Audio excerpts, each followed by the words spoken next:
অসম চৰকাৰৰ বন বিভাগক লৈ ক্ষোভত ফাটিছে নগাঁৱৰ ঢিঙৰ ৮ গাঁওবাসী ৰাইজ। অসম চৰকাৰৰ বনমন্ত্ৰী চন্দ্ৰমোহন পাটোৱাৰীক অপসাৰণৰ দাবী। নগাঁও জিলা আয়ুক্তলৈ ৰাইজৰ স্মাৰকপত্ৰ। এটা বাঘ আৰু ৰাজ্যৰ অকৰ্মণ্য বন বিভাগ। বাঘ নহয় যেন অদৃশ্য কিবা শক্তি এটাৰ সন্ধানত ঘূৰি ফুৰিছে অকৰ্মণ্য নগাঁও জিলা বন বিভাগ।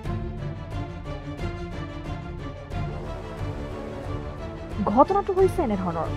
যোৱা ৩ জুলাই তাৰিখেই নগাঁৱৰ ঢিঙৰ জেঙনিত ওলাইছিল এটা ঢেকীয়াপতীয়া বাঘ।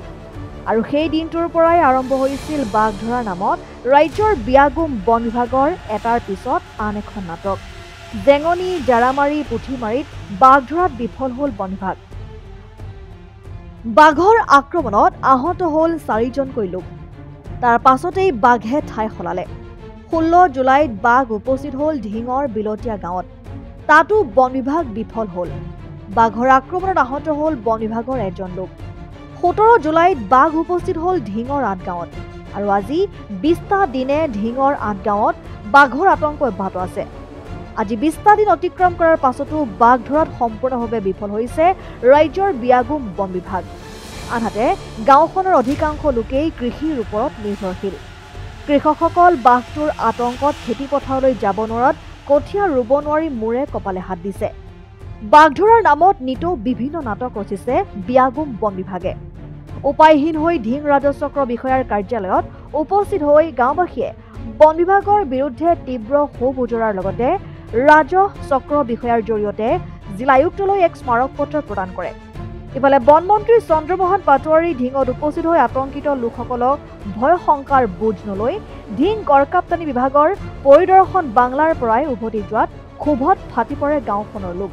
ক্ষুব্ধ গাঁওবাসীয়ে বনমন্ত্ৰী চন্দ্ৰমোহন পাটোৱাৰীক অপসাৰণৰ দাবীও উত্থাপন কৰে।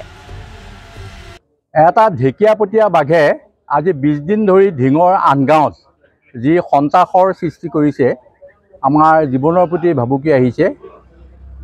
কোনো ল'ৰা ছোৱালী, ছাত্ৰ ছাত্ৰী বা কোনোবা বজাৰ সমাৰ কৰিবলৈ নিৰ্ভয়ে ঘৰৰ পৰা ওলাই আহিব নোৱাৰে। সন্ধিয়াৰ লগে লগে এটা আতংকময় পৰিৱেশৰ সৃষ্টি হয়। তাত প্ৰথম অৱস্থাত যিকেইদিন ট্ৰেইন ৰাস্তাৰ কাষত আছিল তাতো ফৰেষ্ট বিভাগে যথেষ্ট কষ্ট কৰিছিল। তাৰ পৰা আহি পেলাই এতিয়া শেহতীয়াকৈ ঢিং ৮ গাঁও বালক প্ৰাথমিক বিদ্যালয়ৰ কাষত য'ত স্থিতি লৈ আছে তাত বৰ সুন্দৰ পৰিৱেশত আছিল, ভাল পৰিৱেশত আছিল, সহজতেই সহায়ত কৰিব পাৰে। কিন্তু বোধহয় বন বিভাগে কি কৰিবলৈ বিচাৰিছে আমাৰ ৰাইজে তত ধৰিব পৰা নাই। তেওঁলোকৰ সুদক্ষ ব্যক্তিৰ অভাৱ, অন্য কিবা কথাৰ কাৰণেই যথেষ্ট সুচল জেগাত থকাৰ পিছতো তাক আটক কৰিব পৰা নাই।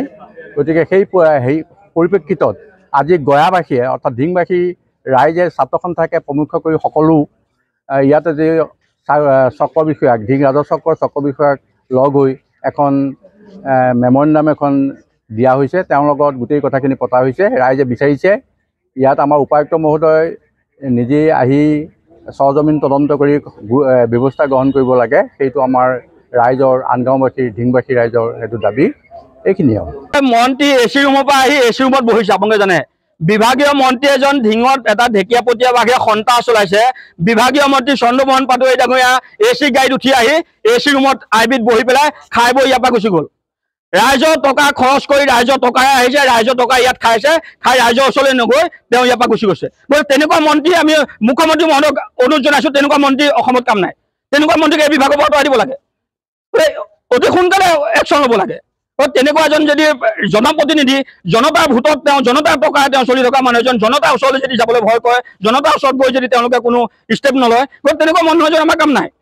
গতিকে আমি আপোনালোকৰ থ্ৰুদি অনুৰোধ জনাইছোঁ, তেনেকুৱা মন্ত্ৰীক আমি মুখ্যমন্ত্ৰী মহোদয়ক অনুৰোধ জনাইছোঁ, তেনেকুৱা মন্ত্ৰীক এই বিভাগৰ পৰা আঁতৰাই দিব লাগে।